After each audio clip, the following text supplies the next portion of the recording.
noite a todos.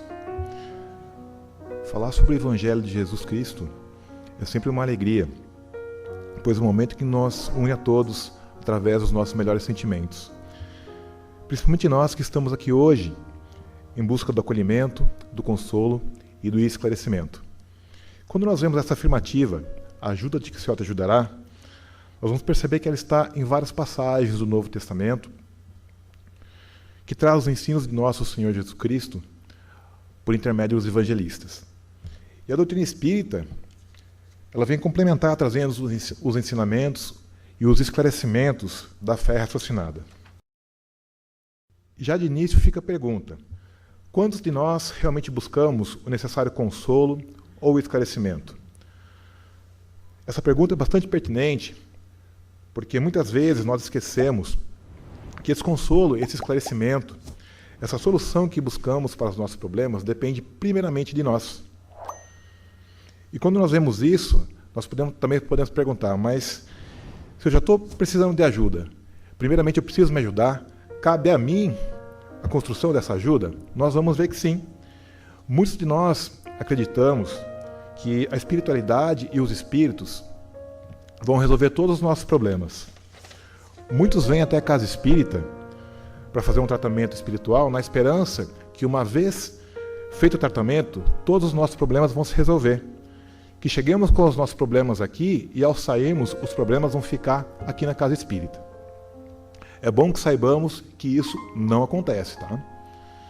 Interessante que Divaldo Franco comenta numa palestra que muitas vezes ele atende pessoas que estão com um quadro de obsessão severa e que chegam para ele e falam: Divaldo, pelo amor de Deus, me ajuda, eu estou passando por um momento difícil, eu estou com obsessor, por favor, tire ele de mim.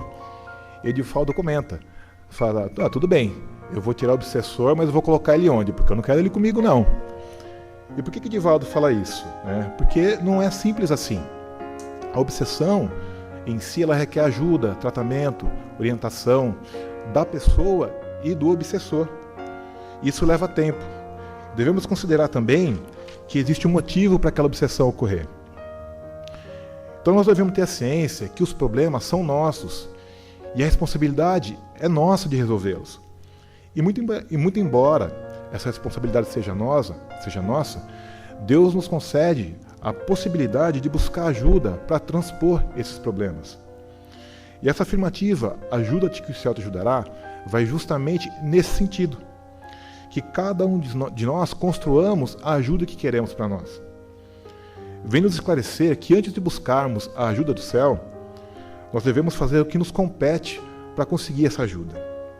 Nós devemos entender o ajuda-te que o céu te ajudará como um convite feito por nosso Senhor Jesus Cristo a nós.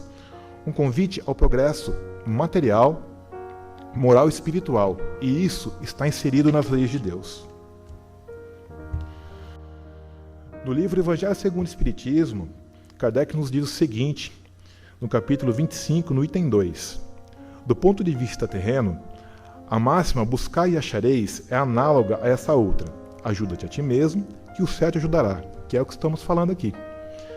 Que é o princípio da lei do trabalho e, por conseguinte, da lei do progresso, porquanto o progresso é filho do trabalho, visto que esse impõe em ação as forças da inteligência. E nós colocamos as forças da nossa inteligência em todos os eventos da nossa vida, principalmente quando nos vemos diante das dificuldades que enfrentamos. As dificuldades e as tribulações que existem em nossas vidas servem para que nós busquemos a nossa melhora, o nosso progresso, que só se dá através do trabalho. É o momento que somos levados a utilizar todo o nosso conhecimento para buscarmos a solução dessas dificuldades. Nós devemos entender que aquilo que chamamos de problemas, de dificuldades, nada mais é que um chamamento da espiritualidade nos alertando para a necessidade de mudanças, que nos diz: olha, você estava indo na direção oposta da sua programação, do seu objetivo. E aí nós vamos dar uma ajudadinha para você. E aí vem sempre aquela pancadinha, né? Seja um problema de saúde, um desequilíbrio no seio familiar, um projeto que não deu certo. E quando acontece isso, o que a gente faz? Geralmente a gente reclama, né? Puxa vida, mas onde que está meu anjo da guarda que não me ajuda? Mas o que não percebemos é que a espiritualidade está ali, ela já está nos ajudando. Esse problema que passamos é justamente a ajuda que precisamos para o nosso progresso, para a nossa evolução. E quando tivermos algum problema em nossa vida, não olhemos isso como algo ruim que aconteceu, mas como uma proposta da espiritualidade para comprovar a nossa confiança e a capacidade que nós temos de vencer aquele óbice. E quando nós falamos do trabalho, nós já podemos pegar esse trecho do livro do Evangelho segundo o Espiritismo, também no capítulo 25, que nos traz o seguinte: se Deus houvesse isentado o homem do trabalho do corpo, seus membros se teriam atrofiado. Por isso é que ele fez o trabalho uma necessidade e lhe disse: procura e acharás, trabalha e produzirás. Dessa maneira serás filho das suas obras, terás dela um mérito e serás recompensado de acordo com o que hajas feito. Nós devemos entender que tudo no universo trabalha, nada é ocioso. Basta partirmos do princípio do que encontramos no Evangelho de João, no capítulo 5, versículo 17, onde Jesus nos diz: meu Pai trabalha até hoje e eu trabalho também. E nós vemos aqui que se Deus não está inativo em momento algum, Jesus está ativo o tempo todo, por que nós, que somos nós, ficaríamos ociosos? Não tem sentido nenhum, né? E o Livro dos Espíritos, na parte 3ª, do capítulo 3, vem nos trazer que o trabalho é uma das leis morais. E as leis morais, por si, são um conjunto de leis divinas que regem a dimensão moral do ser. Então nós devemos entender que o trabalho é fruto da natureza e é através dele que promovemos a nossa evolução. Ninguém se desenvolve, absolutamente ninguém adquire uma competência sem se esforçar, sem buscar. Chico Xavier e Emmanuel, no livro Pão Nosso, no capítulo 109, vem trazer justamente esse assunto que estamos falando, que tem como título 3 imperativos.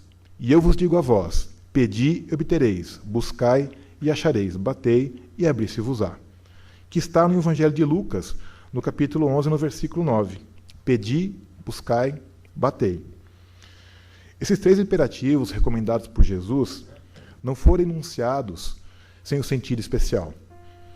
Eles seguem rigorosamente essa sequência, são um após o outro. Nós não conseguimos pular fases. Exatamente o pedir, o buscai e o batei. Então é simples assim? Basta eu pedir que eu vou ter, basta eu buscar que eu vou achar, basta eu bater na porta que ela vai se abrir? Na verdade, não é simples assim, né, gente? Aliás, seria muito cômodo se tudo que a gente pedisse fosse atendido sem uma ação que pudesse corresponder ao merecimento. Se queremos algo, nós não podemos ser meros espectadores da vida, aguardando de braços cruzados que esse algo seja feito para nós. Nós precisamos entender que tudo que está em nossa programação, tudo que é necessário para nós, será realizado por Deus por intermédio de suas leis. Os amigos espirituais vão cumprir com seus papéis. As leis divinas serão executadas, mas a nossa parte deve ser feita. E no que concerne a esses 3 imperativos, nós podemos entender que nós podemos entender que podemos e precisamos pedir, mas temos que analisar se o nosso pedido está em sintonia com a lei do amor, se é realmente necessário e se está embasado em boas escolhas. Em seguida, temos que ir em busca, fazer a nossa parte, a parte que nos compete através do trabalho construtivo no bem. E somente depois, se com a nossa força de vontade chegarmos até a porta e bater, é que ela poderá ser aberta. No Evangelho de Marcos, no capítulo 10, versículos 46 a 52, nós vamos ver a passagem do cego de Jericó, que vem enfatizar um pouquinho o que nós estamos falando. E Bartimeu, que era esse cego pedinte que estava no meio da multidão, ele clama por Jesus. E Jesus, quando o vê, ele pergunta: que queres que te faça? E ele lhe diz: mestre, que eu tenha vista. E Jesus lhe disse: vai, a tua fé te salvou. E ele logo viu e seguiu Jesus pelo caminho. Essa passagem entre Jesus e Bartimeu, o cego de Jericó, traz importantes reflexões. Jesus já sabia que aquele homem era cego e que ele estava buscando ajuda. E Jesus poderia ajudá-lo. Mas Jesus busca dele o que ele queria. Seria só a cura física? Seria só enxergar? Ou também a oportunidade de manifestar algo dele? E a grande pergunta que Jesus faz: que queres que te faça? Aqui nós vemos que Jesus trabalha em sintonia com as leis divinas. Quando Jesus questiona Bartimeu, ele promove o exercício do livre-arbítrio desse irmão. Nós vamos perceber que Jesus nos ensina aqui a refletir sobre o que realmente queremos da nossa vida. É o que Jesus pergunta para cada um de nós todos os dias: o que queres que te faça no dia de hoje? O que nós viemos buscar? É importante ressaltar o que aconteceu nessa passagem. Como consta no Evangelho, após Bartimeu ter restituído a visão, ele não voltou para a vida dos prazeres da matéria. Ele seguiu a Jesus. E é esse o processo da nossa reforma íntima, que sempre estamos falando aqui. O processo de estudo, prática e esforço contínuo. E não é tão simples quanto parece, porque nós ainda estamos num mundo de provas e expiações. Devemos considerar que, além do que é inerente a nós e das nossas próprias responsabilidades, nós vivemos ladeados de inúmeras situações e de irmãos que interferem em nossas vidas. Por isso devemos entender que no momento que cada um de nós começamos a trilhar o caminho do bem, do equilíbrio, da paz, da tranquilidade, da felicidade, nós vamos implantar tudo isso no mundo, né? O bem, a paz, a tranquilidade e a felicidade, independente de qualquer interferência que podemos vir a ter. E como que nós podemos fazer isso? A partir do momento que nós aprendemos a amar, que é o grande objetivo da reencarnação. Mas nós sabemos o que é o amor? Pouco provável, né, gente? Porque nós temos uma grande dificuldade aí. Basta nós pegarmos o mandamento que Jesus nos deixou: amar a Deus sobre todas as coisas e ao próximo como a ti mesmo. E venhamos e convenhamos, né? Estamos a uma certa distância disso. Porque a grande maioria de nós não consegue ainda amar o próximo como a nós mesmos. Muitos de nós até não nos amamos, porque se praticamos ainda atos que geram consequências desastrosas para nós, estamos nos dando a prova que nós não nos amamos ainda. E como nós não conseguimos fazer isso, como é que nós vamos amar a Deus? Fica um pouco difícil, né? Perceberam que há uma distância aí? Isso é uma sequência também, né? São fases a serem seguidas, porque para amar a Deus, nós precisamos seguir essas fases, né? Precisamos nos amar, amar nosso próximo, amar o nosso irmão, e aí, se tivermos a condição, amarmos a Deus, que é o nosso objetivo. E esse é o processo de esforço contínuo da nossa reforma íntima que precisamos fazer.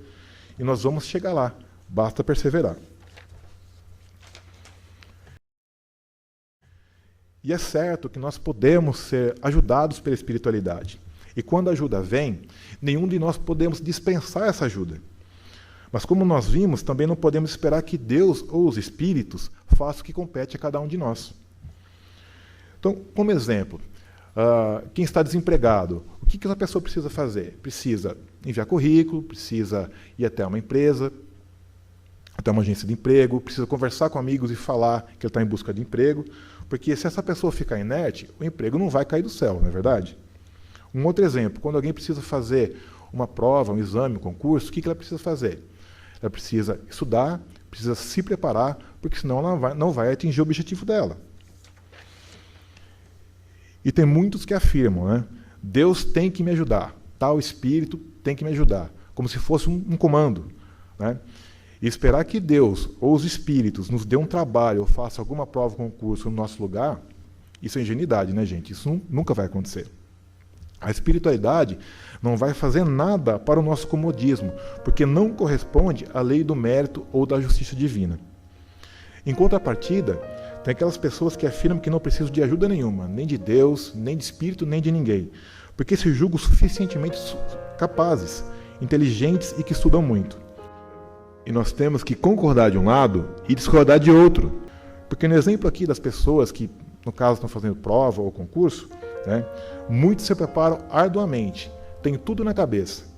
Mas se na hora da prova ela tiver algum problema orgânico, um desarranjo intestinal, por exemplo, ou estar indo para a prova, a condução que ela está indo quebra, ou ainda na prova acontecer aquele surto que todos chamamos de branco. Deu um branco na hora e ela esquece tudo o que tinha guardado. O que a gente pode falar disso? Então nós vemos nesses exemplos porque a necessidade da ajuda divina advém daí. Quando a pessoa lança as rogativas em busca de ajuda, não é para que a espiritualidade lhe dê um emprego ou faça prova no lugar dela. Além do que compete a cada um de nós, quando ela lança as rogativas, ela precisa pedir um direcionamento, pedir para que a espiritualidade ajude fisicamente, moralmente e psicologicamente, para que na hora de prestar os exames, por exemplo, ele esteja tranquilo, em paz, e aí tudo se ajeita. O mesmo podemos dizer do cuidado que devemos ter com a nossa saúde, porque se não seguirmos as orientações médicas, não fizermos exames preventivos, não tomarmos remédios, os remédios receitados, não tomarmos a vacina, como que depois nós podemos nos queixar de uma enfermidade insidiosa que poderá nos acometer? Se não fizermos isso por nós, quem que vai fazer, né? Nesse ponto, devemos ter a confiança que Deus inspirará os profissionais médicos para que eles tenham as condições de cuidar da gente. Mas sempre lembrando que nós que devemos buscar, nós devemos nos empenhar em fazer a nossa parte. E sempre que formos ajudados, nós devemos agradecer e aproveitar ao máximo essa ajuda que nos foi concedida. Porque é a espiritualidade demonstrando que ela trabalha em nosso favor. Então nós vemos que é uma movimentação do plano espiritual para que essa ajuda ocorra. E muito embora sendo merecedores, muitos de nós acabamos por não aproveitar essa oportunidade. E se isso acontecer, muito provavelmente lá na frente nós iremos passar por uma dificuldade muito maior para que possamos dar valor naquilo que nos foi concedido e não foi aproveitado. No Evangelho de Mateus, no capítulo 9, versículos de 1 a 8, nós vamos ver a passagem da cura de um paralítico, que também está no Evangelho de Marcos e Lucas. E no livro Primícias do Reino, de Divaldo Franco e Amélia Rodrigues, vem-nos trazer um esclarecimento importantíssimo dessa passagem no capítulo 7, que fala do paralítico de Cafarnaum. Então, olha só. Natanael ben Elias era um paralítico que sofreu muitos anos com esse problema, ficando limitado, impedido de fazer qualquer movimento. E ele tinha ouvido falar de Jesus e das curas que ele fazia, e que o mestre estava na casa de Simão Pedro. E aí ele pede para os amigos dele que o levassem até lá. Os amigos dele colocam ele numa cama e o levam até a casa de Simão Pedro. Chegando lá, a multidão era tanta que eles não conseguiam passar pela porta. E aí o que eles fizeram? Eles pegaram, levaram ele para cima da casa, até o telhado, fizeram um buraco no teto, no telhado, e desceram ele até Jesus. Quando Jesus o viu, ele lhe disse: Natanael ben Elias, crês que eu posso te curar? E ele respondeu: sim, creio. E Natanael perguntou: Senhor, o Senhor me conhece? Como sabes meu nome? E Jesus fala: Natanael, eu te conheço desde ontem. Eu sou o bom pastor. E por conta disso, eu conheço nominalmente todas as ovelhas que o Pai me confiou. E Jesus ainda exclamou: teus pecados estão perdoados. Levanta-te, toma a tua cama e vai para a tua casa. E Natanael se levantou, pegou a cama, agradeceu Jesus e foi comemorar entre amigos e mulheres. Após o dia de trabalho, Jesus vai até a beira do mar da Galileia e logo depois Simão Pedro vai até ele. E encontra o mestre chorando. E aí é uma das poucas passagens que nós vemos, né, que a doutrina espírita nos traz, onde Jesus chora. E essa história aqui está bem completa, lógico que aqui está resumido por conta do tempo, mas é uma história linda, né, onde fala que Jesus vem a chorar. E Pedro pergunta para Jesus: mestre, mas está chorando? Suponho que seja de felicidade pelos belos trabalhos que fizemos hoje. E Jesus fala para Pedro, fala assim: estou chorando, mas é de tristeza, compadecido, porque Natanael não compreendeu a mensagem da Boa Nova. Ele comemora com alegria infantil entre amigos embriagados e mulheres infelizes. Ele não aproveita a oportunidade que lhe foi concedida. E se ele continuar assim, ele cairá nos despenhadeiros da insensatez, acarretando novos desequilíbrios, desta vez irreversíveis. Então nós percebemos aqui que Natanael, ele quis a melhora, ele foi até em busca, mas diferente do cego de Jericó, o Bartimeu, que após a graça recebida ele seguiu a Jesus, Natanael se voltou para os prazeres materiais. E como Jesus tinha a capacidade de entrever o futuro, ele se entristece justamente porque Natanael não entendeu a profundidade da graça que ele recebeu. Ele não aproveitou a oportunidade. E Jesus vislumbrou que Natanael passaria por uma situação mais difícil que seria irreversível. E isto é um alerta para nós, para que nós, ao recebermos uma ajuda, que nós aproveitemos integralmente o que nos foi concedido, para que no futuro algo de pior não nos aconteça.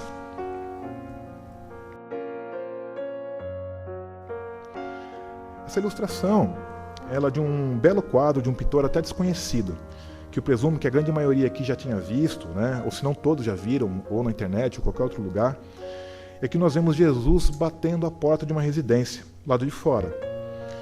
Mas nós chegamos a entender o significado real desse quadro. O que o pintor quis passar aqui para nós? Se nós prestarmos atenção, nós vamos perceber que não há maçaneta do lado de fora. Você consegue perceber isso? Jesus bate a porta, mas ele não consegue entrar se ele não for convidado.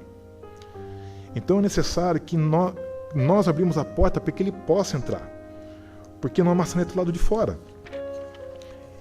E nós vemos que depende do nosso esforço, e que o nosso esforço aqui é muito pequeno, é mínimo. E Jesus sempre está batendo a nossa porta, a todo momento. Somos nós que não percebemos isso. E muitas vezes, por orgulho ou por motivos comezinhos, fechamos essa porta e relutamos em abri-la. E aí, depois de algum tempo, nós vamos perceber que perdemos uma grande oportunidade, né? E esse é um ponto importante do que nós estamos falando aqui. Na verdade, o pintor ele faz uma alusão ao nosso coração. Se nós mantemos o nosso coração fechado, Jesus nunca vai penetrar em nós, né? Basta que nós possamos abrir nossos corações para que ele possa entrar, porque Jesus ele não vai violentar a consciência de ninguém, né? Como nós falamos agora há pouco do livre-arbítrio. E por mais sutil que possa ser, a espiritualidade amiga sempre baterá a nossa porta. Nós seremos sempre ajudados. Talvez não da maneira como a gente quer, mas sempre como Deus quer, porque Ele sabe o que é melhor para nós. Então nós vamos ver que tudo depende de cada um de nós. Então nós vimos aqui que se nós tivermos o empenho em nos ajudar, com toda certeza nós teremos o apoio da espiritualidade. Porque é comum nós pedirmos ajuda, né? Pedimos proteção. E até uma questão de necessidade. Nós sentimos essa necessidade de pedir ajuda. Mas como nós vimos também, não basta que nós aguardemos o céu nos ajudar. É preciso que a gente se ajude, que façamos a nossa parte. Porque nós não somos privilegiados, né? Ninguém é. Nós nunca estaremos isentos do que nos compete realizar, porque as conquistas são frutos do nosso esforço, não são presentes dados gratuitamente pela espiritualidade. Não teria sentido nenhum, né? Deus conceder a uns, não conceder a outros, como se uns fossem mais merecedores do que outros sem um justo motivo. Somente será concedido àquele que fizer a sua parte. Lembremos que todos nós somos iguais aos olhos de Deus. O que nos diferencia é o nosso empenho, a nossa força de vontade em busca da nossa melhora. Bem, gente, era o que tínhamos para falar sobre o assunto hoje. Que Jesus nos abençoe. Vamos para a segunda parte.